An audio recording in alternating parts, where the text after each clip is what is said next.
Hi friends, welcome to couple cooking. ఈరోజు నేను మీకు చూపించబోయే రెసిపీ చారు. చారే కదా, ఇందులో చూపించేది ఏముంది అనుకుంటున్నారా? ఇలాంటి చారు మాత్రం మీరు ఎప్పుడు తిని ఉండరండి. ఒక్కసారి ఈ ప్రాసెస్లో చేసి చూడండి. ఓకే, సో ప్రాసెస్కి వెళ్ళిపోదామా? ముందుగా నేను ఒక 3 టమాటోస్ తీసుకున్నాను. వీటిని ముక్కలుగా కట్ చేసుకుని ఇలా మిక్సీ పట్టేసుకోవాలి. గుజ్జులాగా ఉంటుంది, జ్యూసీలాగా.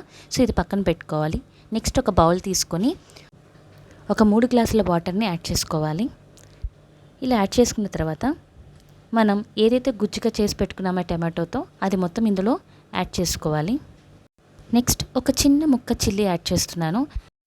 ఇప్పుడు 1/2 టీ స్పూన్ చారు పొడి, 1 teaspoon salt, 1/2 teaspoon పసుపు ఇలా యాడ్ చేసుకోవాలి. యాడ్ చేసుకున్నాక మొత్తం ఒకసారి కలపండి. ఇప్పుడు స్టవ్ వెలిగించి ఒక 5 మినిట్స్ బాయిల్ అవ్వాలండి. బాయిల్ అయిన తర్వాతే కరివేపాకుని ఇలా యాడ్ చేసుకోండి. యాడ్ చేసి ఒకసారి కలిపి ఒక పావుగంట సేపు దాన్ని అలా వదిలేసేయండి.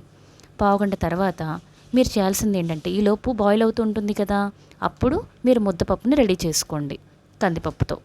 సో ఇలా రెడీ చేసుకున్న ముద్దపప్పుని అందులో ఒక 2-3 గరిటెలు యాడ్ చేసుకోండి. నెక్స్ట్ మనం ఇలా యాడ్ చేసిన తర్వాత తాలింపు రెడీ చేసుకోవాలి. తాలింపు కోసం నేను నేతి తాలింపుతోనే వేస్తున్నాను. సో 2 స్పూన్లు నెయ్యి తీసుకుని అందులో తాలింపుకి సంబంధించిన చాయ మినపప్పు, ఆవాలు, జీలకర్ర, ఎండుమిర్చి, అలాగే కరివేపాకు అన్నీ వేసుకొని వేగిన తర్వాత అప్పుడు మాత్రమే వెల్లుల్లిపాయలు ఒక 6 లేదా 7 ఇలా మ్యాష్ చేసుకొని వేసేసుకోండి. ఇంగు మాత్రం బాగా వేసుకోండి, మంచి టేస్ట్ వస్తుంది. ఇలా ఇంగు కూడా వేసిన తర్వాత లాస్ట్లో కొత్తిమీరని కొంచెం యాడ్ చేసుకొని అది కూడా కొంచెం ఫ్రై చేయండి. ఇలా మొత్తం అయిపోయిన తర్వాత ఈ తాలింపు మొత్తాన్ని కూడా తీసుకుని, చారు ఆల్రెడీ మరుగుతూ ఉంటుంది కదా, పప్పు వేసాం కదా, అందులో మరుగుతున్న చారులో ఈ తాలింపుని మీరు యాడ్ చేసుకోవాలి. ఇలాగ పప్పు, తాలింపు అన్నీ యాడ్ చేసుకున్నారు కదండి. ఇంకొక 10 నిమిషాలు ఇలాగే మరగనివ్వాలి స్టవ్ మీద. ఎంత మరిగితే అంత టేస్ట్ అండి. ఇప్పుడు కొంచెం కొత్తిమీరని మళ్ళీ నేను బాయిల్ అవుతున్న చారులో యాడ్ చేశాను. ఇప్పుడు అసలైన మెయిన్ టేస్ట్ రావడానికి కారణం నిమ్మకాయ అండి. 2 ఫుల్ సైజు నిమ్మకాయలు తీసుకొని మొత్తం పిండేసేయండి. అసలైన టేస్ట్ ఇదేనండి.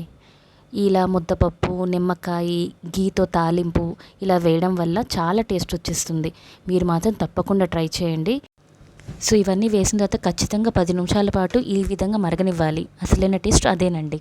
సో ఇంతేనండి, చాలా చాలా ఈజీగా చేసుకోవచ్చు. పిల్లలకి ఎప్పుడైనా నోరు బాగోనప్పుడు లేకపోతే జలుబు తగ్గున్నప్పుడు కూడా ఇది చేసి పెడితే చాలా చాలా బాగుంటుంది, తినాలని అనిపిస్తుంది.